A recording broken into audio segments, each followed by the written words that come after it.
been about 5 days since I ended up getting into the Denver area, and now I ended up staying at my brother's, hung out with his family, which I hadn't seen them in a while, so that was really nice. Met up with an old friend that I've known for like 20 years and went out for kind of like a happy hour thing with her, which was super fun. And then now I am headed to Moab, Utah. Do not have a place to stay yet, which is kind of crazy.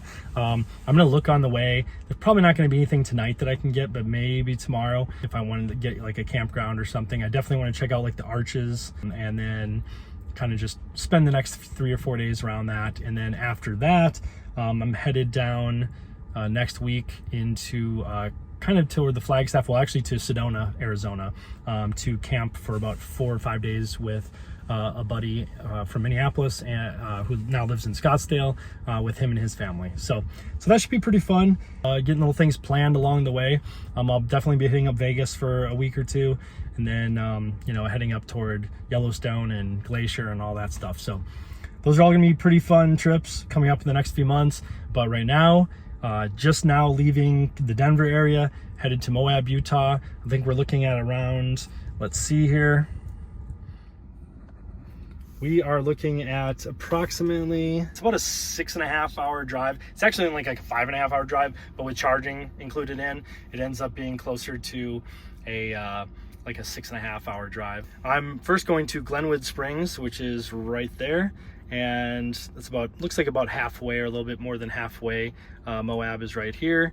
And I'm here on the northwest side of the Denver metro area. So gonna head over here to Glenwood Springs, Colorado, which looks like it's 172 miles away, 3 hours and 19 minutes. Right now I have a range, I have 282 miles. Again, not sure how accurate that is with the cargo box on the roof rack up top, but so far it's been actually pretty close. It seems like the car's like kind of recalibrated to knowing that this is what I get. So hopefully that's the case and it stays true. It says right now I'll get to Glenwood Springs with 31%. So let's check that out and see what we end up with. I'm gonna say we get there with like 24%, something like that. But we'll see. It says 31 right now. We'll see what it says when we get there. I'll see you guys there. All right, and we're off from the Denver metro area to Moab, Utah.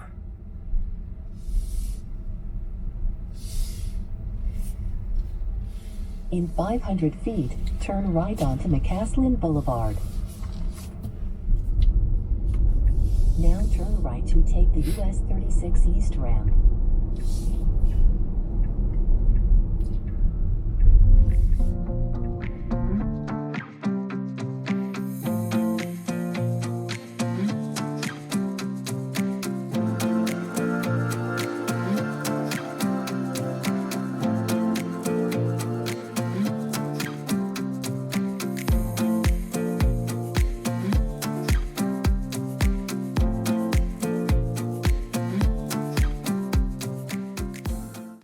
Wow, look at that. Rocky Mountains.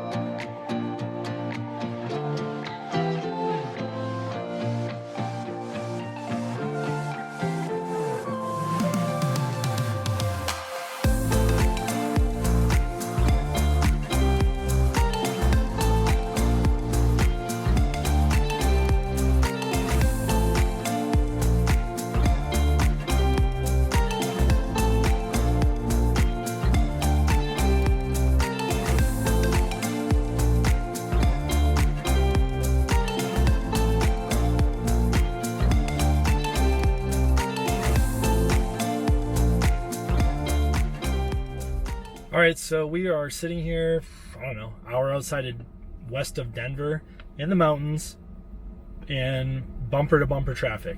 Makes no sense at all. Here, let me turn it on for you. Sitting here, I did see some sign that said like possible 20-minute closures, so maybe they're working on something and only one side is open for, you know, a certain amount of minutes. But yeah, kind of crazy. Just sit literally out in the middle of nowhere in the mountains and it's completely stopped. So who knows? Never a good sign when people are getting out. and have no idea what's going on. So yeah, kind of odd. Well, at least I have climate control with a bed in the back, so that's cool. All right, so while I sit here for who knows how long, people are getting out of their cars, no idea what's going on. But while I'm sitting here, I thought I'd talk about, I can't remember if I touched on what happened with the Tesla Service Center when I first got to Denver. So my climate control wasn't working on like day 2 of the trip, and so ended up having to make a service appointment. Closest one was Denver. I had planned to stop at my brother's at some point anyways, but then decided that well, might as well get this fixed right away. They had an appointment available for, I think, last Friday morning, so I went ahead and did that and set that up, and ended up getting in. I think I had 10:15 a.m. appointment, dropped it off about 5 minutes early. They give you a $100 Uber credit to go wherever you need to go. I had a hotel at the time near downtown Denver, so ended up taking a Uber to back to the hotel. Stayed there until 1 o'clock. They gave me a 1 o'clock late checkout. Then right as I was getting ready to leave and just go down to the lobby, I got a message that everything was fixed and they fixed the climate control. Now the climate control issue seems to be a known issue that's been going on with maybe some bad chips or something like that, or some bad sensors, but they've still been shipping these cars even though they know the sensors are bad, from what I understand. So I end up taking the car in, drop it off. They tell me it's ready. I take an Uber back, get in the car. The first thing I do is go to the screen where the issue was, where you just hit climate control, and then it says that there was an error right there. I hit the button, and it's the exact same as when I dropped it off. Literally nothing changed the entire time from when I dropped it off, maybe 3.5 hours until I picked it up. So completely unacceptable, absurd. Like, it's like they did nothing in 3.5 hours. The problem with the app not being able to turn on climate control, same error was there. Literally nothing changed. So I wasn't too happy about that. So I go to the door to knock on the door. It's all dark in there. There's nobody in there. So then I go to the garage bays, to those doors, start knocking. A guy opens the door, one of their technicians. He's the only one there. He said everybody else went home for the day, but he runs the mobile unit, not the service center. But he said he tried to help me out. His name was Jeff. He was fantastic. From the moment that he stepped up, he helped take care of everything. So that was great. He tried to do the best he could. He did some diagnostic stuff. We tried a few things, didn't work. So he said he was going to get in touch with another technician, have him come over real quick from another local service center, which he did. As soon as he got there, they looked at a few things, said there was like a sensor or something in the right pillar they might have to just change out. They said while they were doing that, they noticed that maybe during the manufacturing process, one of the cables wasn't completely clasped. So maybe that was it. Who knows exactly what they did, but he came back and told me about 15 minutes later that they should be done in about 10 minutes. They were going to do one more firmware update just to verify everything, and I was good to go. So I came back out. Everything worked fine on the screen in the car. I also made sure that everything on the app worked. So that was good. Everything was good there. But as I was talking to Jeff, I did, reiterate, why would the other guys tell me the car was done and this is what they did to it? It even lists it in the service invoice, but literally they didn't check the thing that was wrong with it to make sure that that was fixed. So they put not only me as the customer in a bad position, because I was traveling, I was staying in a hotel, I was having to take Ubers to go to them, but then on top of that, it put Jeff and his other employees put him in a tough position. I did get a couple surveys from both from the mobile unit, Jeff, and from regular Tesla, and I did reiterate exactly what happened, and so hopefully they can fix that so the future that doesn't happen to people. So the initial reaction to the the initial reaction to the Tesla service center, at least the one near downtown Denver, was not good. Luckily they had a great employee named Jeff who ran the mobile unit, and he stepped up and took care of me. And it's kind of like, you don't want to seem like you're complaining about everything, but look, it's a $60,000 car. 2 days into a trip, one of the main features that you bought the car for stops working. Camp mode or climate control. So that was a real bummer. and then to have the service center kind of like mess up like that right away wasn't a great impression. Overall, the communication could have been better. I did kind of like how everything was through the app, but at the same time, when that happens, sometimes things get missed, and in this case, they surely got missed. So, not the greatest first impression, but again, somebody did step up and take care of everything, so that's great. In the end, it ended up getting fixed, and I'm back on the road and back on my trip. So that's the number one thing. But just hopefully everything keeps working. If not, next time I'm in a major city, I'll have to stop at another service center. But hopefully everything keeps working great. So far, no other issues besides just the climate control issue, and that seems to be a known issue. On another note, I did ask him one question. I was like, hey, since I got somebody here that's a tech for Tesla, I asked the question that everybody wants to know: why can you not log into YouTube into your Google account on Tesla? They have the ability to do it right there, and people try to say, oh, it's a browser thing. Yeah, that's it. These are companies that make electric cars, and SpaceX is creating rockets to go to outer space. I'm sure they can figure out a slight browser issue with Google that they could just connect with and fix in like literally hours. This has been going on for 2+ years, and nobody will give an official answer. So I asked him, what's the official answer? What's the unofficial answer? Official answer is that, they're working with Google and blah, blah, blah. Unofficially, I said, okay, this seems like it clearly cannot be a technical issue, because you have, again, companies that are creating electric cars, solar for houses, sending rockets to space, sending satellites and with Starlink to outer space for internet throughout the world. There's no possible way that it can be a technical issue when it's just an easy Google login, and for some reason it's showing that it's an outdated browser or not a supported browser. Clearly there's got to be a political or business decision behind this from one of the companies. So when asking him about it, I said, so is it a political or business decision and not a technical? And he gave me a smirk, which clearly indicated yes. And then he said, more so on Google's side. So clearly it's not anything more than a business decision from Google. For some reason, they don't want to be able to log in. I have YouTube Premium. I'd like to be able to log in, see my subscriptions, see my recent playlist, be able to easily access my content on there. So it's kind of annoying that they don't allow you to do that. I'd really like Elon to post something about this, because this is absurd that these two two of the most high-tech companies in the world can't fix a simple browser issue. So again, based on his smirk and the way he smiled when I said that, it was clearly not a technical issue. So I really want them to fix this. It's annoying. You can log into Netflix and to other things on their Hulu, but for some reason it won't authenticate Google because it says it's an unsupported browser. Absurd. All right, so going on about 15 minutes, still sitting here. People are just hanging out outside their cars. No idea what the hell is going on here. Super annoying to be in the middle of nowhere, and then that's it. I mean, it could be an accident. I think it's probably construction, and hopefully, we start moving here shortly.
There's one of those runaway truck ramps straight ahead.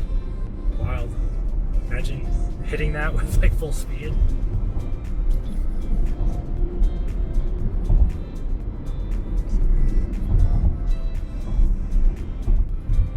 There's another one of those runaway truck ramps.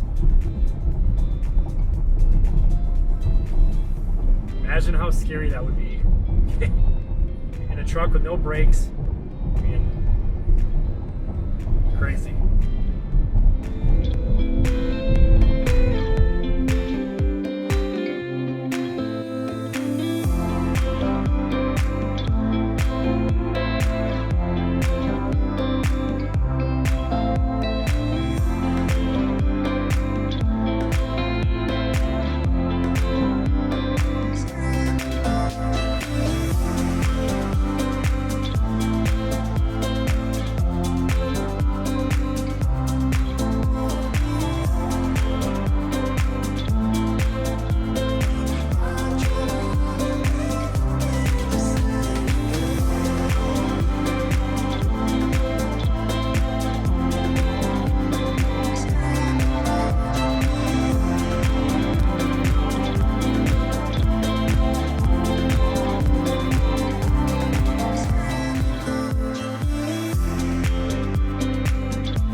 Alright, looks like we're coming into this little town here near Glenwood Springs.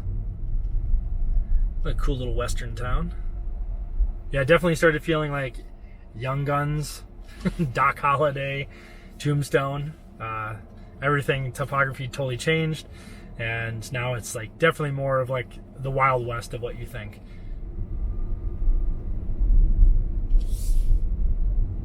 Now turn left onto 7th Street. Alright.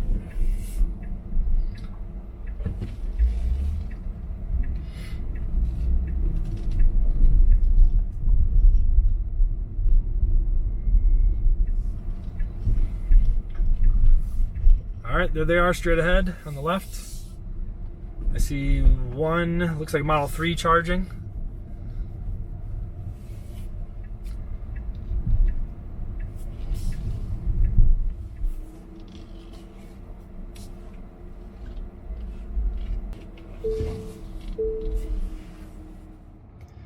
All right, so got here to Glenwood Springs Supercharger, and it's getting going here. As you can see, it's going up right there. Hopefully you should get up to, like maybe 100, 150 kilowatts. So let's see, we have 45 miles left, as you can see right here. And then I want to see, let's go in here to display and to energy. 14%. Okay, so it originally said that we would have somewhere around 31% getting here. Now again, I don't know what that takes into consideration. Does that take into consideration the topography, the mountains? Does that take in consideration all of that? Does it take into consideration again the cargo box on top? I'm not 100% sure. So if anybody knows, leave a comment below.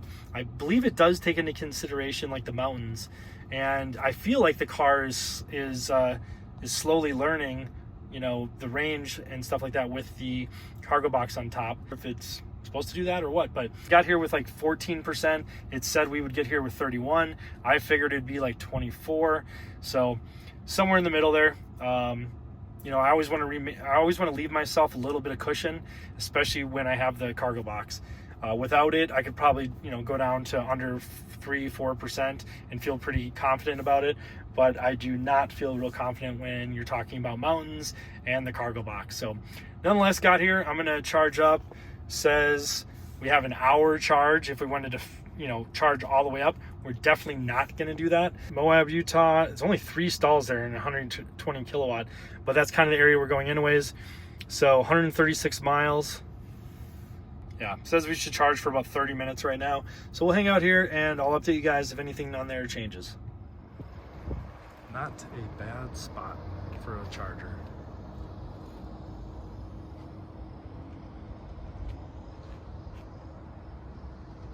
At the Residence Inn Marriott. All right, so just got done charging at the Glenwood Springs Supercharger and now headed to the Moab Supercharger and hopefully to a campground around there, but the chances of any being available right now are pretty slim. A lot of them are first come first serve, so you got to get there early in the morning. So my best bet is probably to find a place just like some BLM land tonight. And that's Bureau of Land Management for anybody who doesn't know. So it's just public land. I don't know, find a truck stop or something like that, and then just wake up super early and get into Moab, find a place, get your campground set for a few days, and then I can go like hike and go to the arches and stuff like that. So that's kind of the plan right now. I'm hoping to get there before it gets dark, but it's already 5:45 and I have about 2.5 hour drive. So we'll see what happens. But on my way to Moab now. Up in a painted cup, I will pour my love from a cloud above. So bright I can see the lights, taking you up and above the blue sky. Tastes good to be drinking all of the honey sweet brew of ours. Up in a painted cup, right in the sky like a firefly.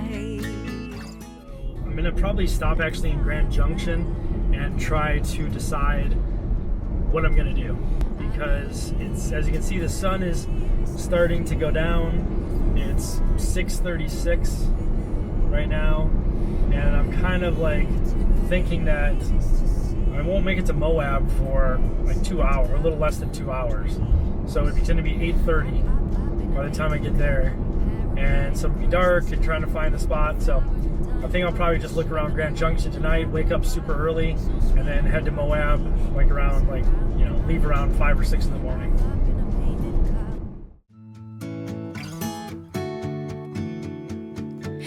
Up in a painted cup, I will pour my love from a cloud above. So bright I can see the lights, taking you up and above the blue sky. Tastes good to be drinking all of the honey sweet brew of ours. Up in a painted cup, right in the sky like a firefly. Like a firefly. I believe to believe is to feel the fire grow within. I believe to believe is to see how the present.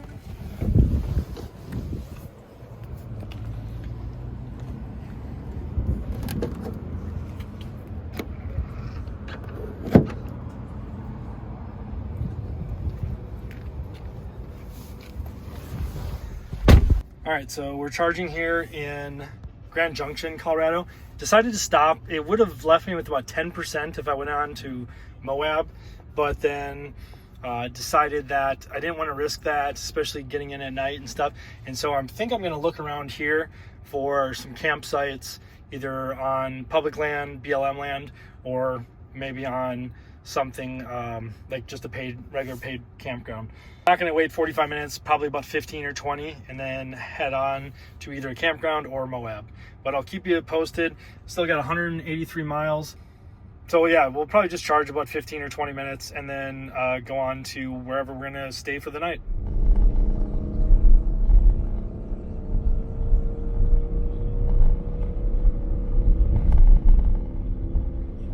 All right, this is probably the last update before I get to campground or wherever I end up getting to. I don't know where I'm going yet. So I'm just gonna go to the Moab Supercharger, and then from there kind of try to decide where to go. See if I can find a camping spot, ask a couple people. Not exactly sure. I've been looking on some apps. I see some, but I can't tell if I need to have, like, I can't off-road. I can go on dirt roads in a Tesla Model Y, but I can't off-road. So I don't want to try to go somewhere I shouldn't be going to, especially at night. So I'll just keep looking. Worst case scenario, I end up at like a, you know, BLM land, just parked somewhere until the morning, and then I'll figure it out tomorrow. So that's it. I'll update you guys later. All right, about an hour and 23 minutes from Moab. Probably won't make it by sundown. All right, so I wasn't planning to go off-roading, but here I am. There should be a little campsite up here somewhere. It was actually pretty rough back there, but I wasn't recording. And you can see, it's beautiful out here. Sun is just about to set, and I'd like to get set up real quick. Not exactly sure where I'm going though. Who says you can't off-road in a Tesla?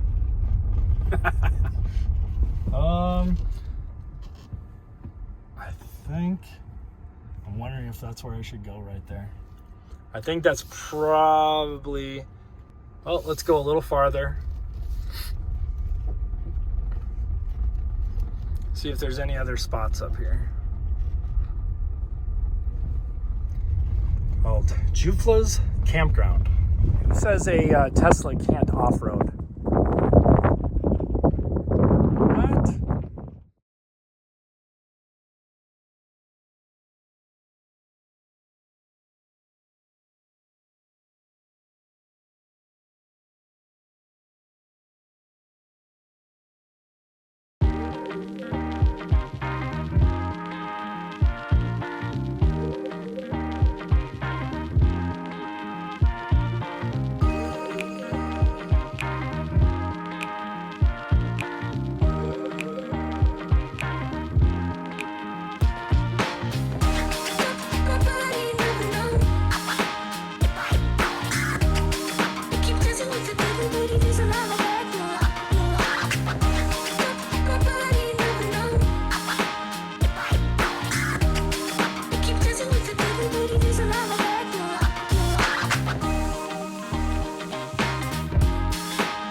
All right, let's try to get out of here.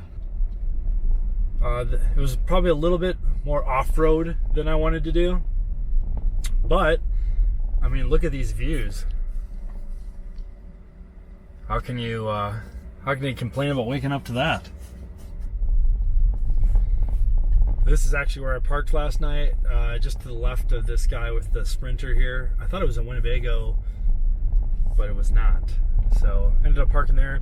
Had some weird people drive by a couple times earlier in the evening. These like weirdos asking for cigarettes, like older men asking for cigarettes. A weird car. They came by like 4 times, but once it got completely dark, they didn't come by anymore. And there was a bathroom here, so it actually wasn't bad at all. I woke up, went to the bathroom. Kind of nice actually. And I mean, again, look at the views. You can't beat that.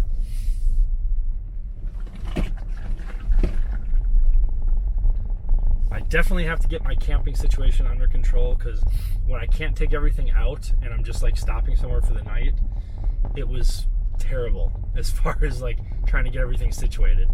So I gotta like either get rid of some stuff or just try to figure out a little better solution on how to put everything away.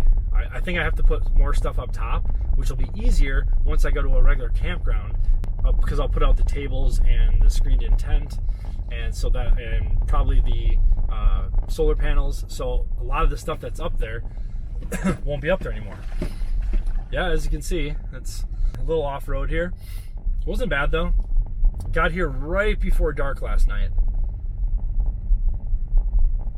And as long as you don't go too quick, you know, it's not bad. I think right up here is the worst part, where I actually have to go off to the left. Okay, gotta slow down now. Big rocks. Big rocks for Tesla anyways. Not if you got like full-on heavy duty, you know, pickup truck. Not a big deal. I mean, obviously the Tesla Model Y has 4-wheel drive. I can turn that, it's already on with all-wheel drive, but I can turn on off-road mode, which gives it a little more traction. But I don't think any need for this right here. Although, this coming up, oh, let's see here, where did I go last night? I went off to this side. This is the one I was talking about right here. Kinda gotta just go nice and slow.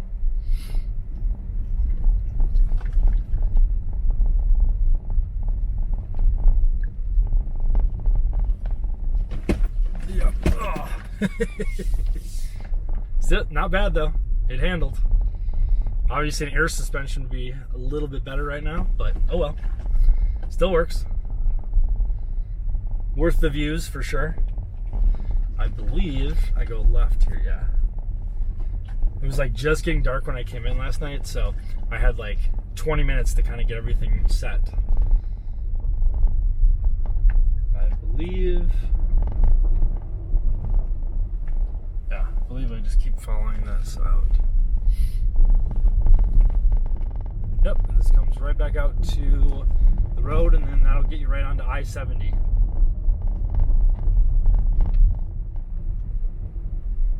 I'll bring this up here so you can at least see it on the screen. And it's called the Rabbit Valley Campground Area. It's free. It's part of Bureau of Land Management, so BLM, public land. So it's just owned by the federal government and anybody can use it. And like I said, they had a little bathroom, which was kind of cool. And worked out well for what most of the people had 4-wheel drives that were going back there, but it wasn't that bad. If it would have been, I would have just turned around.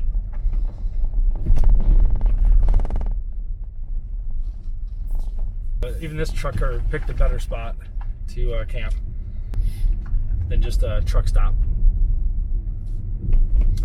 All right, back on land, back to civilization, back on pavement, I should say. And now it's time to head about, let's see here, an hour and 15 minutes. Turn left to take the Interstate 70 West ramp. Yep, we're gonna take I-70 west Now to turn Moab, left to take Utah. the Interstate 70 West Catch you in the ramp. next one. We are headed south on Highway 191 toward Moab, Utah. It looks like it's about 30 minutes down this road, and then that'll get us to the Supercharger. Moab itself is actually probably a little before that. The Supercharger looks to be on the southern side of Moab, so we'll probably go through a lot of it, and which would be kind of cool. And I'll charge up, get almost a full charge. I have nothing else to do this morning, so I'll just go ahead and do that, and then I'll be ready to go for the day if I want to go to exploring or anything like that. You know, making sure that like I'll have plenty when I'm camping, so that I can just sit there all day and all night and not have to worry about charging. Because the campgrounds, most of the ones that I'm looking at, do not have electrical hookups. So I'm gonna have to make sure that I have a good charge. And then, you know, right now I'm losing about 7% per night when I'm sleeping. So not bad at all. If you make sure you got a full charge, or you even a decent charge, you'll have no problems as long as you leave yourself a little bit of room the next day to make it to a supercharger, or or if you're not going anywhere for a few days, you can just sit there and lose about 7% per night. During the day, I'd probably turn everything off and then turn camp mode back on at night.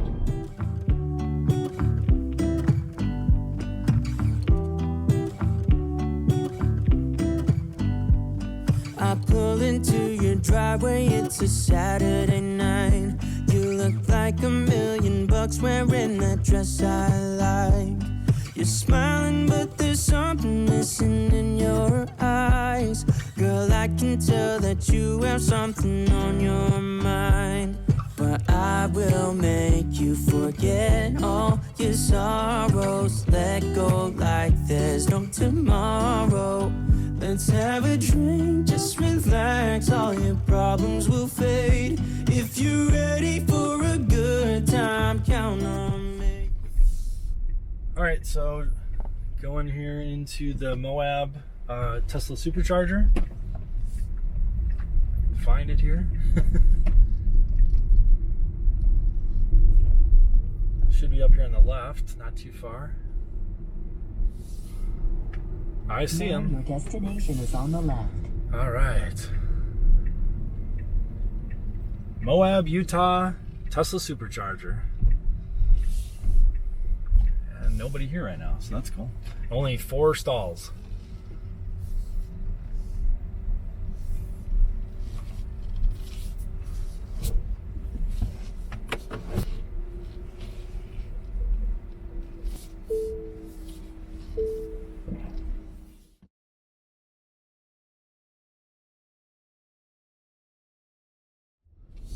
All right, so I'm trying to find this campground. I think I take a right here.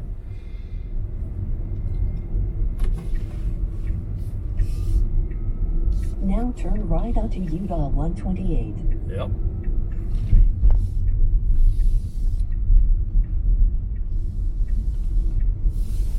All right, so it doesn't look promising. It's first come, first serve out here. So, and this is considered one of the best views that you can get at this campground. So, and I don't even know if I can get there, because if it's completely off-road, then I probably can't get there. It's only 6 minutes away. So if it fails, which it probably will, then, I mean, it's a holiday weekend. It's a Thursday morning. Most people said they get there around 9, and most of them are already taken. So probably not going to be available, but you never know. So no way of knowing until you try. Pretty cool drive though, that's for sure. And I like that it's paved so far. And it looks like most of it's paved all the way until you get right there.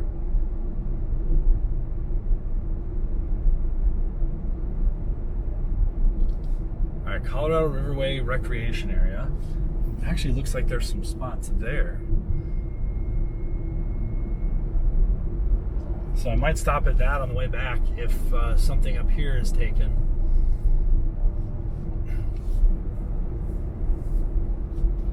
Alright, so this is another one I'll check. If the other one's taken on the way back, I'll check this one.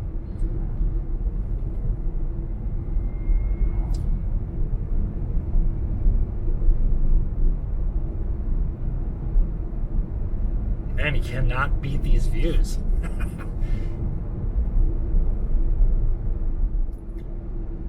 Right here along the river.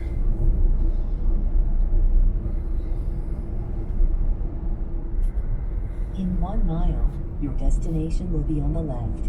Okay, 1 mile up, so it's not far off the road.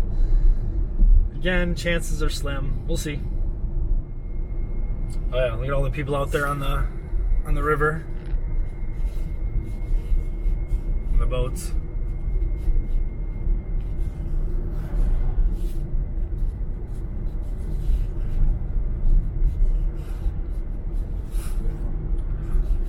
Yep. Tons of people out there. Alright, so it's 3/10 of a mile on the left. Alright, well this is it right here.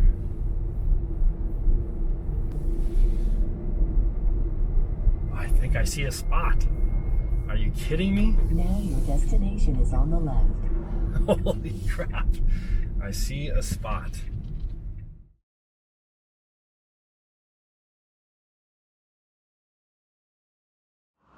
So everything's going good. It's definitely hot during the day here in Moab. So I'm gonna try to tomorrow go hiking, but probably in the morning, and then spend the afternoon inside somewhere. And not exactly sure. There's like a little Moab town. Probably go grab some lunch or something like that. And then later in the evening, just come hang out here and just enjoy nature. So it's just a blessing to be able to do this. So having a time in my life and hope to keep it going. All right, so I had a pretty fun day today, although pretty exhausting putting all this stuff together. I mean, obviously I'll get better, but right now it's a little tough because it took about like an hour to set everything up. You can see I got my cooking stuff here inside the tent. I got my shower and bathroom over there. See the Tesla over there.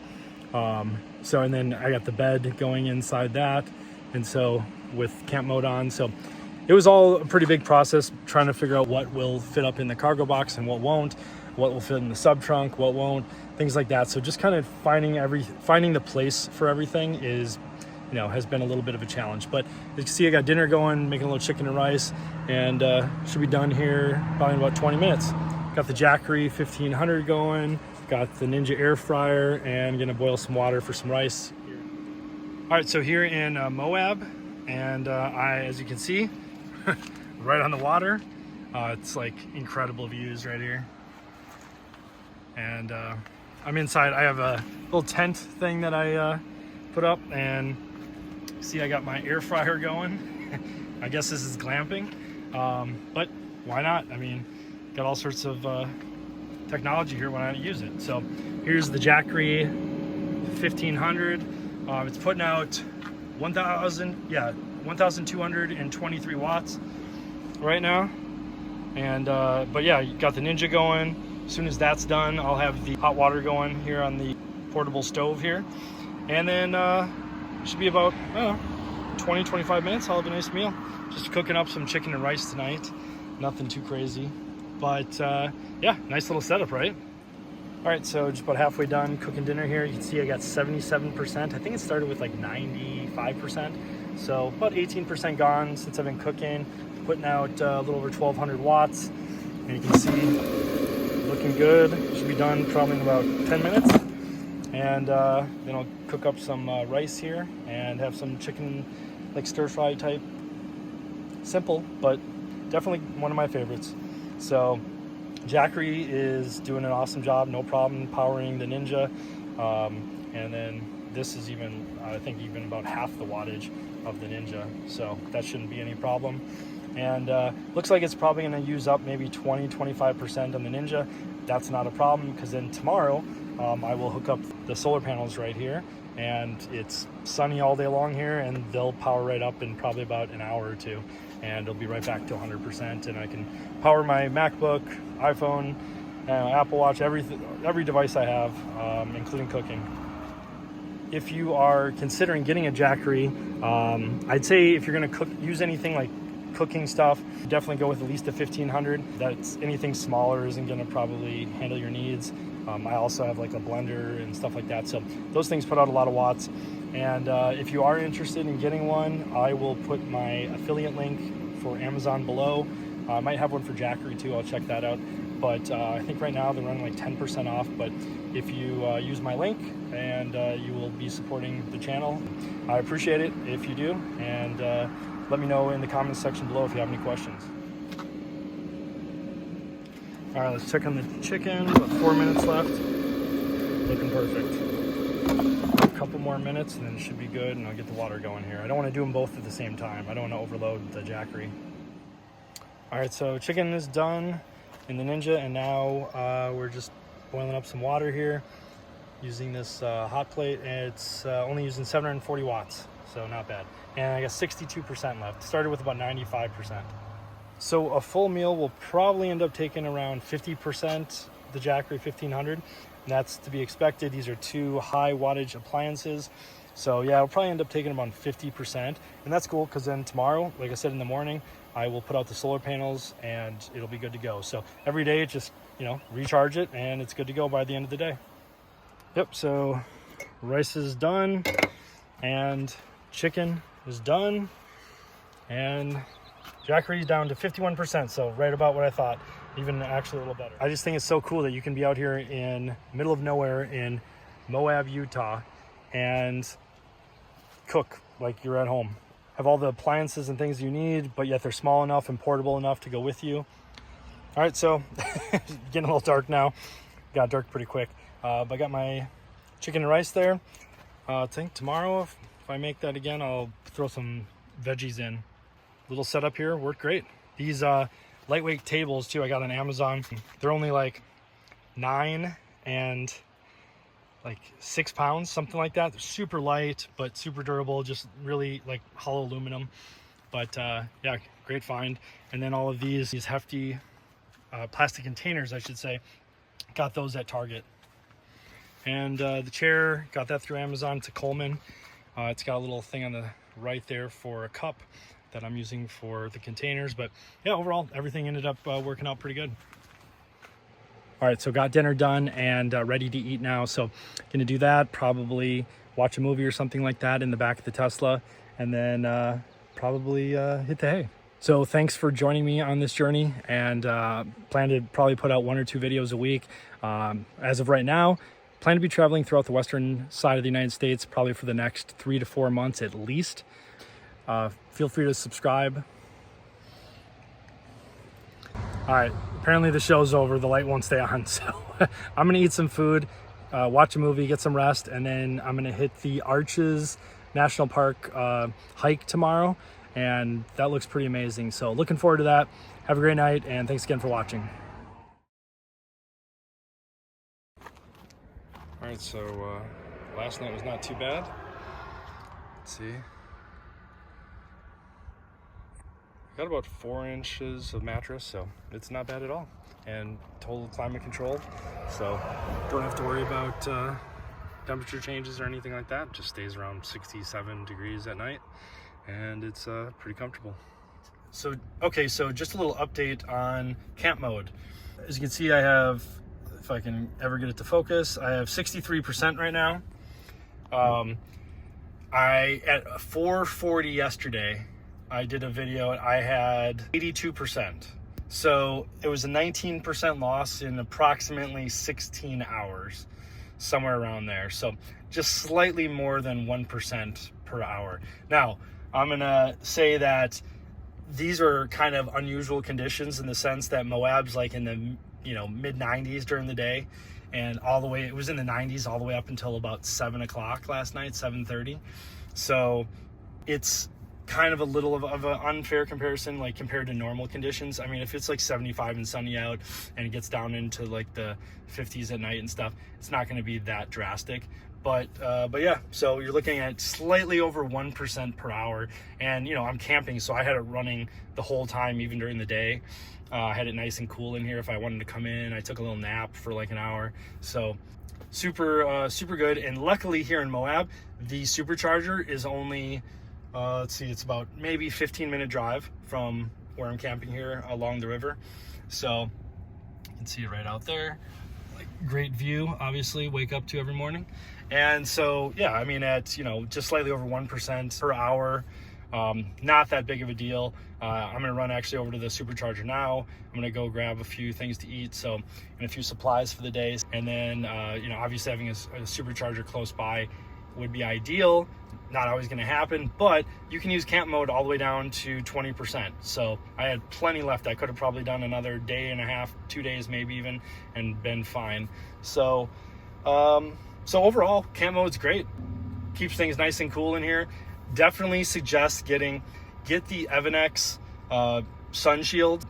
I'll show a picture of them right now, and then I'll link them below in the description. But something like that, those are made specifically for, like in this case, the Tesla Model Y, and they have them for the Model 3. I think they have them for all of the different Teslas, but they were great, and they cool it down considerably when you're camping. And so you definitely want to get a set of those. So again, I'll link it down in the description below. All right, so it's about 9:30 in the morning and just leaving the campsite for a little bit. Gonna run into town, grab some supplies, probably do a quick supercharge, and then from there, maybe grab some food or something like that before heading back to camp. And then I'm actually probably gonna do a hike this morning in the Arches National Park. So yeah, should be a fun day. Gonna be hot. It's been like in the low to mid 90s, along with almost no clouds, so it's pretty hot.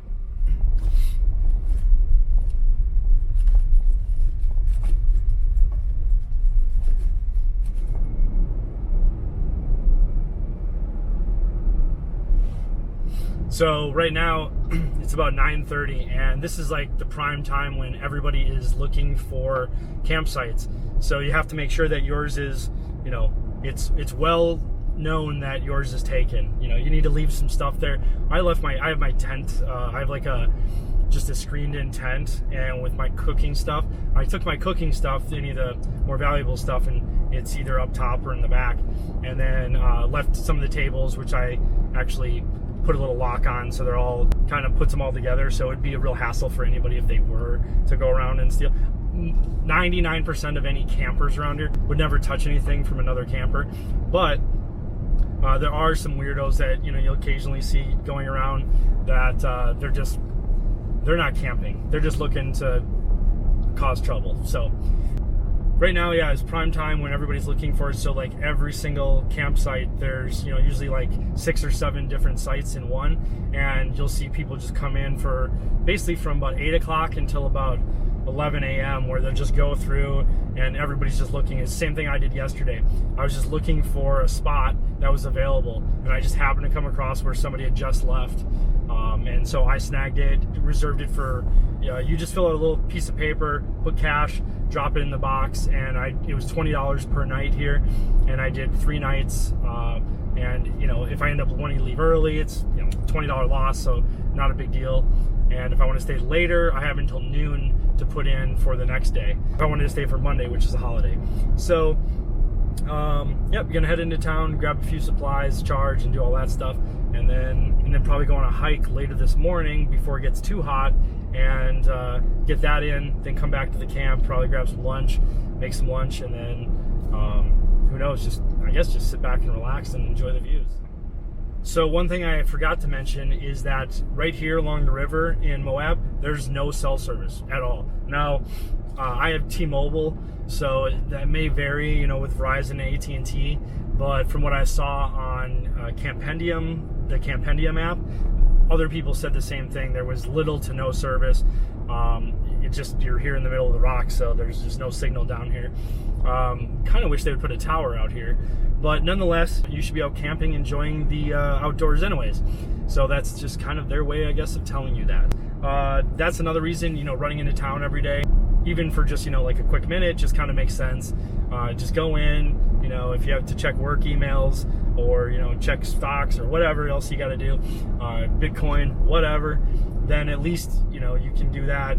Cell service, 5G, everything is 15 minutes away as soon as you get into town. So as soon as you get into the city of Moab. So not that big of a deal, and but it kind of gives you a break from being connected to, which is actually kind of nice out here. Well, I didn't get it all recorded, but there's probably about 30 Jeeps that just came past me. You just caught the last like 5, but yeah, there's like 30. There's Jeeps everywhere around here. Not as many Teslas, although I did just see somebody go by, and just like Jeep owners, everybody waves and says hi. So other Tesla owners kind of always, you know, nod or wave and say hi. So kind of cool, I guess. You know, with Tesla, I can understand a little more because we're kind of doing something new together. You know, trying something out that not everybody else is doing. Kind of a cool little community. Yep, so here in Moab, you got a little bit of a downtown life, some restaurants, bars, stuff like that. And then, so you got the little bit of a downtown area where you can now turn right supercharge. West 100 North. Where you can supercharge, grab a bite to eat, go to the gas station, Obviously in a Tesla, you don't need to go to the gas station, but you might need to pick up a few supplies. So yeah, this is only 15 minutes away from all the camping. And then of course you have all the stuff going on the river and the water sports.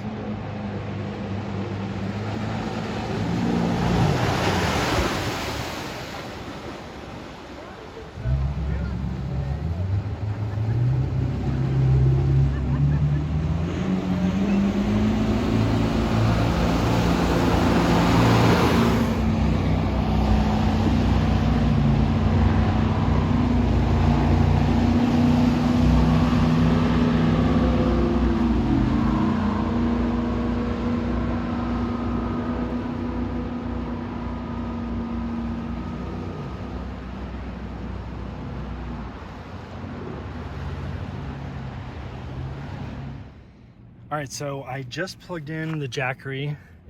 It is, let's see, it is 1:51 p.m. right now, and we are at 51%. We're getting 164 watts input through right here. Got the cables running out to the solar panels. So again, getting about 160 watts in right now. All right, so taking a look at the Jackery at 40 minutes. It is up 7% in 40 minutes. Unfortunately, I need to charge stuff, so I can't keep doing it to see how long it gets to 100.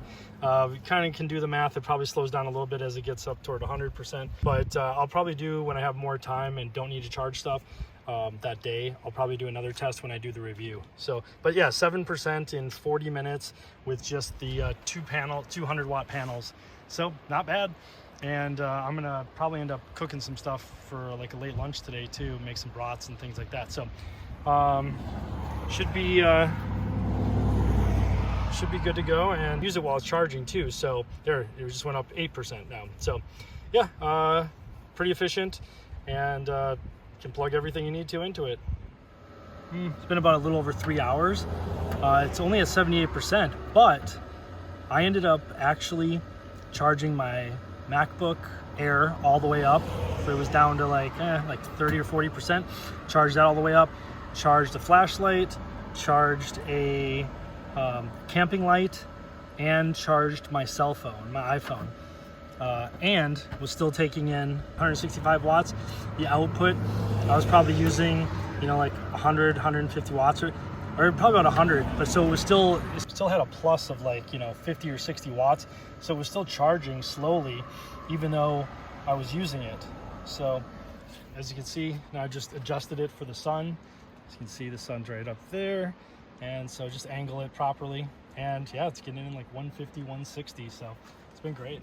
Also, if you wanted to see, here is my fridge freezer. Just have it in the front seat. Passenger seat actually works better for me here. And so I have a freezer on this side. It only goes down about halfway on this side. And the fridge part is, you can switch them around, but this fridge part is where I have most of the stuff. Some almond milk and some rice from last night, some eggs, some cookies, all the good stuff. And some brats, which I'm gonna put on.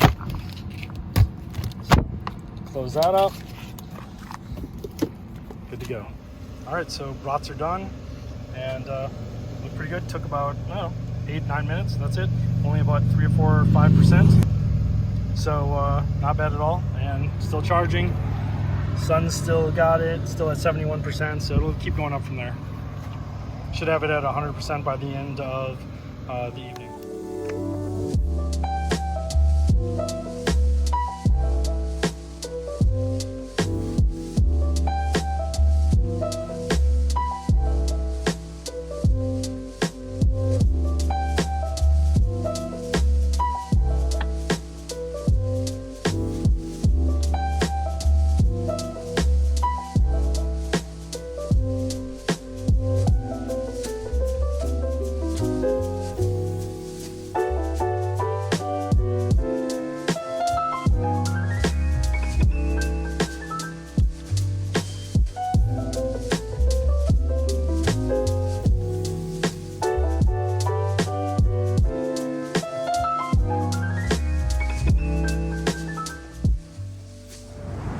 All right, so I'm here in Moab, getting ready to go for a little hike. It's about 7:15 on Saturday morning, And as you can see here in the background, about a 2-mile hike from Arches National Park, and it's just gonna go that way for about 2 miles, and hopefully it should be pretty cool to see. From what I've seen online, it looks awesome. So got up early. It's way too hot during the day to do this, so I'm gonna go now and be done by like 9-10 o'clock this morning, cook breakfast. So all right, I'll show you some pictures along the way. All right, so this Grand Staff Canyon 3 miles ahead, that's actually kind of near where I'm staying, right along the river. And then Arches National Park is to the left here, so that's where I'll be going.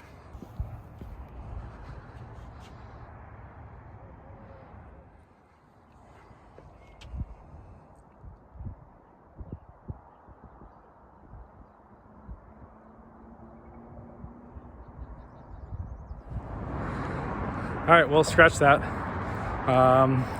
Apparently, it probably makes more sense just to drive there and then walk. It's 2 miles to it. I thought it was like kind of like a trail all the way. No, it's just along the highway here. So did not know that. So I will be going back to the car, driving 2 miles that way. I'll probably actually need to get my national park pass too. And then I'll go on the hike at Arches. So glad I left early. It's still only like 7:30, and well, this is how you learn. You just make these little mistakes and learn from them. So not a big deal. Just run back to the car real quick in about 5 minutes and head that way. Not bad scenery though, right? All right, well, as the saying goes, the early bird gets the worm. Not so in this case. So it's 7:45 and I just I drove the 2 miles down to Arches National Park entrance, already full. It says try again in 3 to 5 hours, which obviously isn't, people are just gonna keep coming throughout the day. So basically, if you don't get in first thing in the morning, you're probably not getting in, which is crazy. So, I mean, I guess I would have had to go at like 6 or something, or maybe even earlier, 5. So I might try again tomorrow before I leave, but otherwise I think I'm just gonna go on a little hike. I'm already up. It's 7:45 in the morning. The sun's not out yet completely, so I think I'm just gonna like try to go around here. It actually looks like a fairly good hike around here, just not what I was hoping for. I wanted to go see the Arches, but it still looks cool, and it's still a nice hike. So get some exercise in, get some fresh air, and do that before it gets hotter than hell later this afternoon. So, and just to think, what's his name, Alex Henold, the climber, climbed something way bigger than this, and probably a lot smoother than this, and climbed it with no rope, just bare hands, feet. Wild. Okay, can we revisit this? This is not even close to as tall as probably El Capitan. It's probably not even like, I don't even know. I have no idea how tall that is, but this is not even close. And it's probably got a lot more stuff to grab onto. And just thinking about even climbing like 20 feet on this scares the bejesus out of me. So to think that you could be like halfway up and like not know what to grab next, like, I don't even know. I mean, just climbing up that front part right there is crazy enough. So just to think that he's like grabbing with fingernails onto like the slightest little crack or indentation or whatever, it's just like, that whole movie had me like sweaty palms the entire time. But probably one of the most amazing athletic feats I've ever seen in my entire life. More than anything Michael Jordan did, more than anything Bo Jackson or Wilt Chamberlain or anything like that. It's just incredible.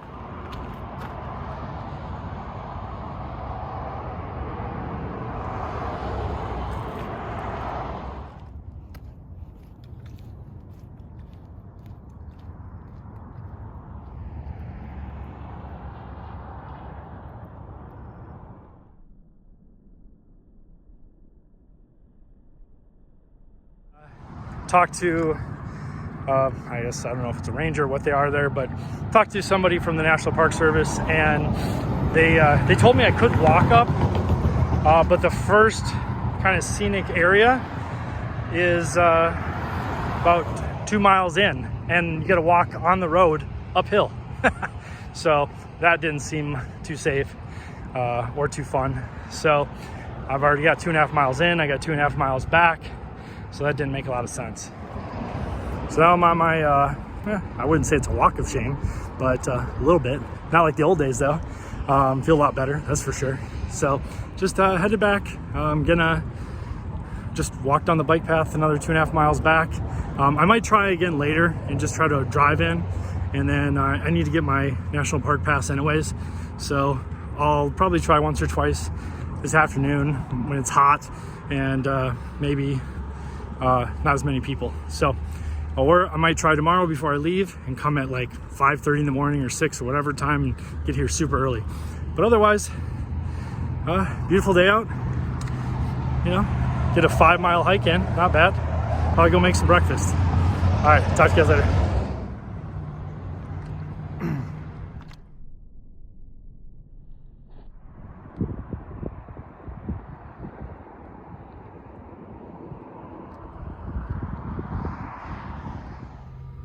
All right, so not sure if you can see that, but I didn't even track all of it, but it says about 2 hours, 5.68 miles, probably closer to 6 miles. Yeah, that was a tough one. It's really hot out now. It's like in the sun, it's almost unbearable right now. And I started at, got here around 7:30 or so, I guess it was about 7:45.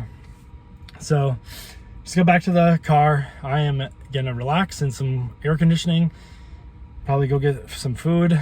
And it wasn't a total fail. I walked all the way down to Arches National Park, which is a little over 2 miles, and then realized that the person there told me that there's not really anywhere to you can walk up, but you're like with cars.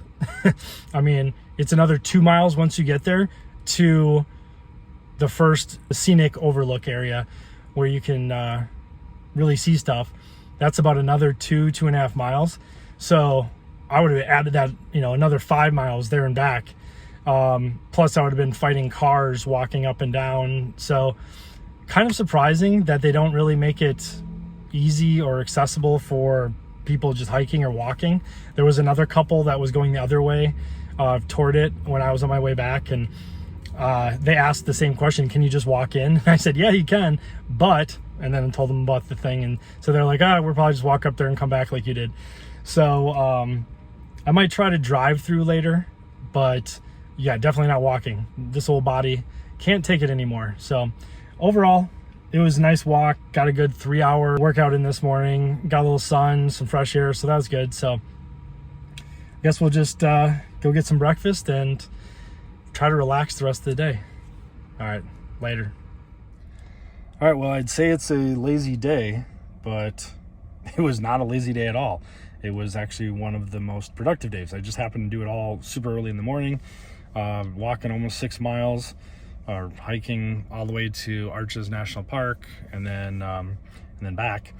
So as you can see here,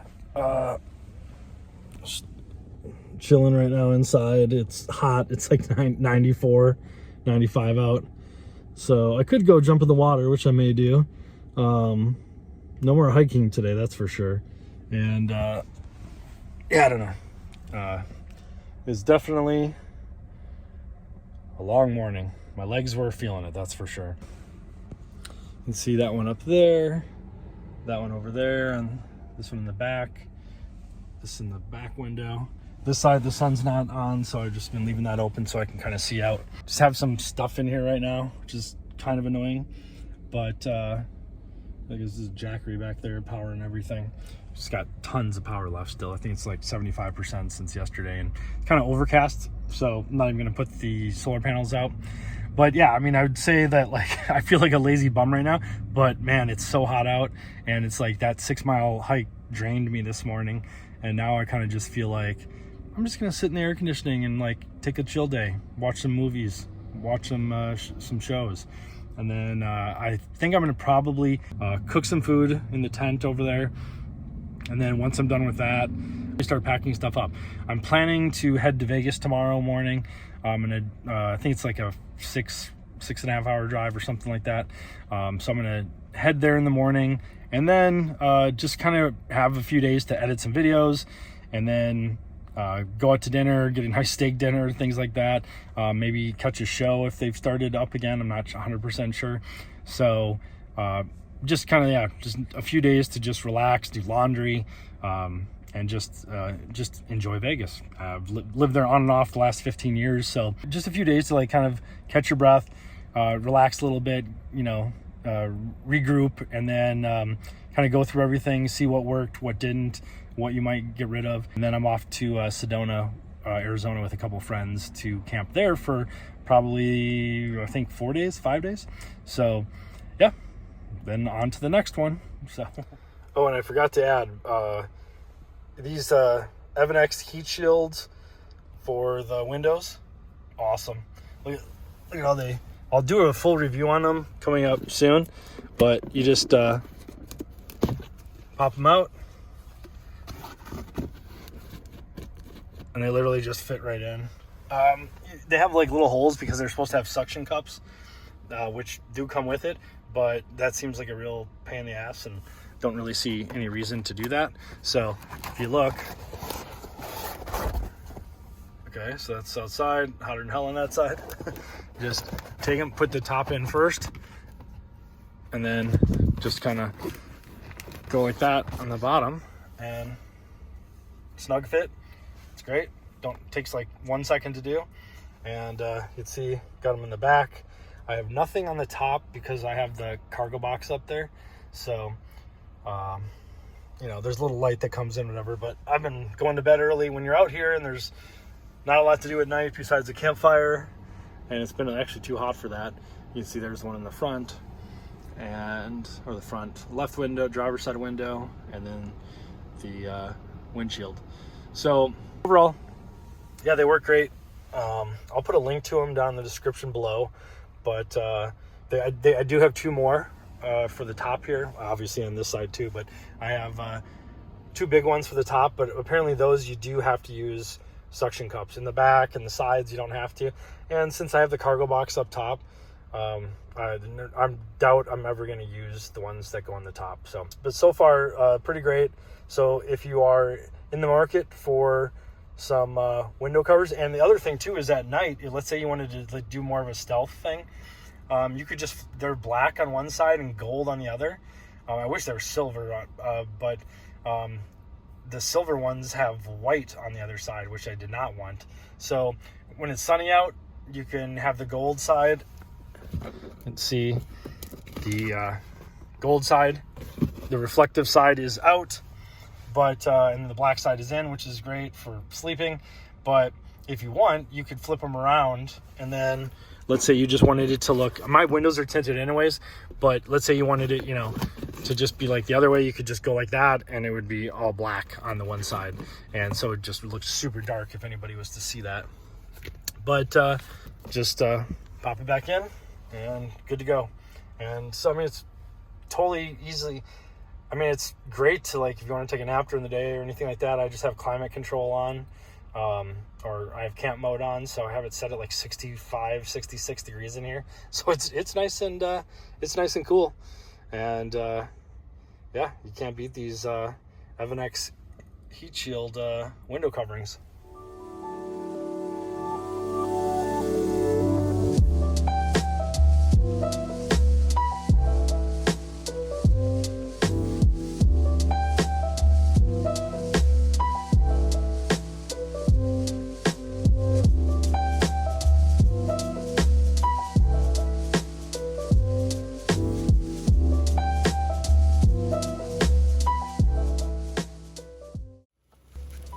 Alright, so chicken stir fry again. Trying threw a little egg in there, and the little stove burner here. Used about 11%, so not bad.